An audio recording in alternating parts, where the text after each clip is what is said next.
Hi everyone, how are you? Can you see me now? Do you still remember me? I decided to appear in the video sometimes, not always, and I will disappear soon. It is my rule, and I'm just staying at home except for going to grocery, following the governmental rules. It seems this situation will last for a long time, like more months. So please stay healthy for yourself, your family, and the society. Okay, in the last two lectures, we talk about data analytics. Uh, do you like that stuff? As I mentioned before, it is not a hands-on session, regretfully, because it is an introductory class for all business school students, right?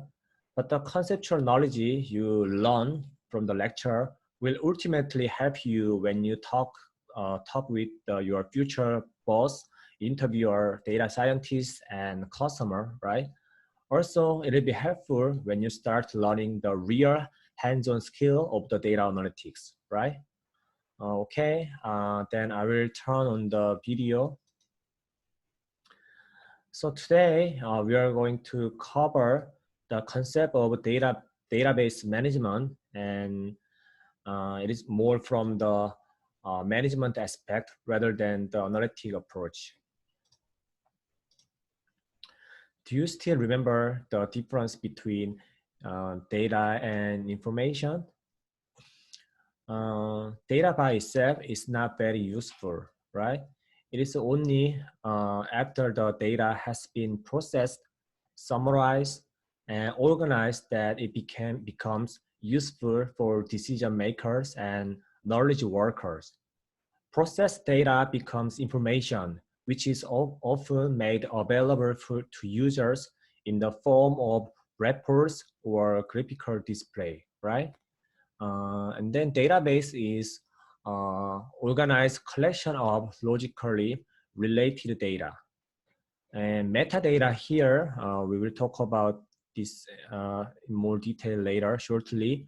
Metadata really pertains to the underlying structure of the data. When you design a database, you are specifying its metadata. Now you will agree that data and knowledge are organizations' most valuable resources, right? To have right data and knowledge, databases are essential for all elements of a business. It maintains customer records, it supports business processes and sales transaction, inventory management, and marketing, right? E-commerce applications store their transaction information in database also. This can be later used in business analytics application to help analyze sales trends, customer satisfaction, and other key performance indicator of a company, right? Database enables us to process, store, distribute data, and have knowledge efficiently, right? It is an essential part of an organization now. Then how did your organization handle the large data set? Before having database. Prior to the advent of database, data was stored in individual file, each being used by a separate program. This was the traditional file processing system approach to the data storage. As business applications become more complex, it became evident that traditional file processing system had a number of shortcomings and limitations. So database systems were developed to overcome these shortcomings.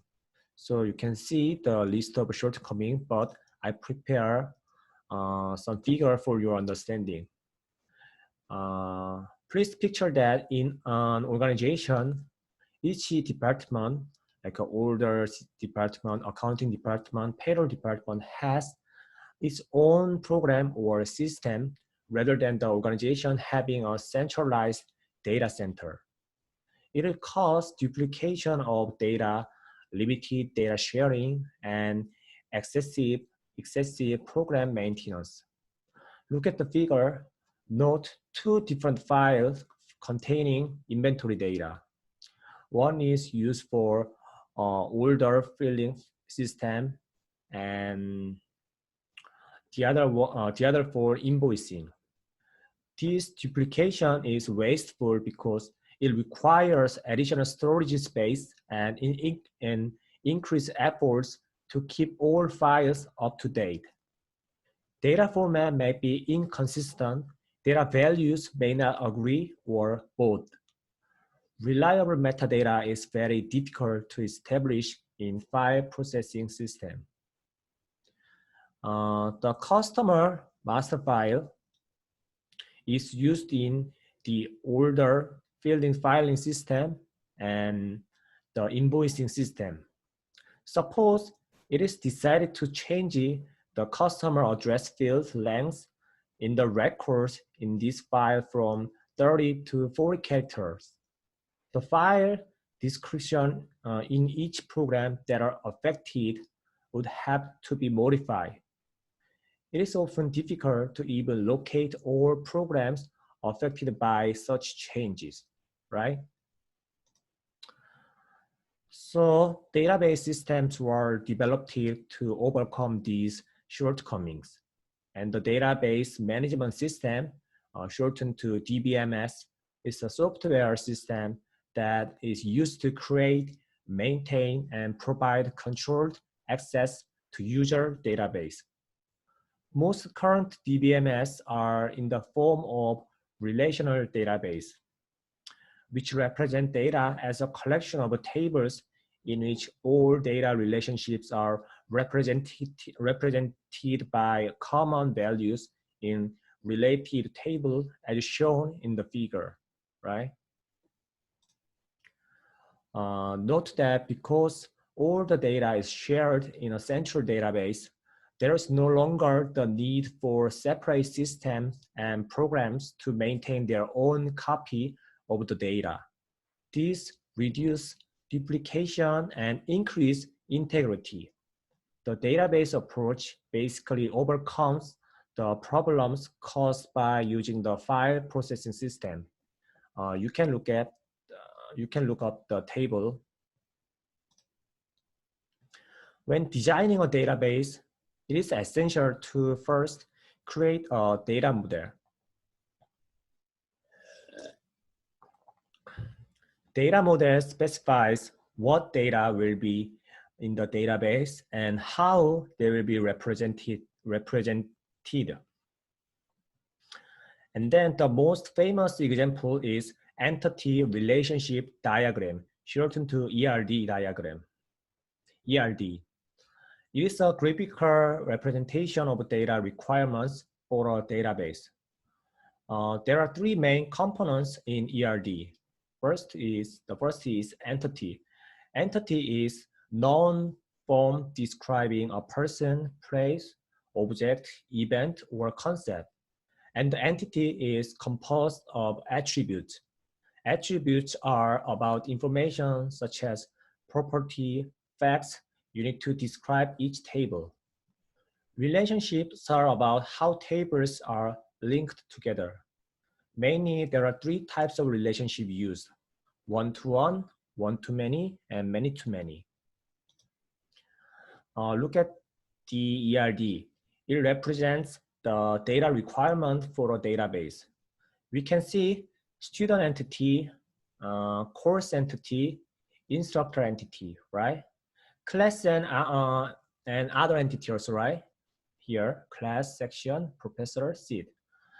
And also we can see the relationship among these entity, right? Firstly, let's look at one-to-one relationship. One-to-one relationship represents that a single entity instance in one entity class is related to a single entity instance in another entity class. So you cannot get it right. So for example, each student fills one sheet, right? One seat, and one seat is assigned to only one student, right? So it has a one-to-one relationship, and each professor, um, not representing this figure, but each professor has one office space, right? The one-to-many relationship. It represents a relationship that a single entity instance in one entity class is related to multiple entity instance in another entity class. So for example, one instructor can teach many classes, many courses, right? But one course can only be taught by one instructor, right? So it is a one-to-many relationship. And student here, the student have one instructor for that class, right? And then many-to-many relationship. Each entity instance in one entity class is related to multiple entity instance in another entity class, and vice versa. So for example, each student can take many classes, right? And each class can be taken by many classes, many students, right? So it is a many-to-many relationship. So can you understand now? After the data model is complete, a data dictionary is developed. The data dictionary specifies how the data will be implemented in the database. It also includes any business rules affecting the data, such as how the data will be validated to ensure consistency. So here, metadata again. Metadata describes other data. It provides information about a certain item's content. In other words, it is data about data. We call metadata is data about data. From the table, you can see which data is stored on the database, and you can see their types, lengths, description, and source, right?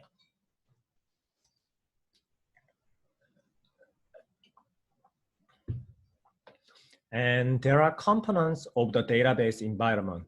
You can look at this table yourself. And these components are linked as shown in this figure. So you can look at the table and then figure together. Okay, we stop here and finish this chapter. Next lecture, we'll be covering chapter 7 about ERP, Enterprise Information System, or Enterprise Resource Planning.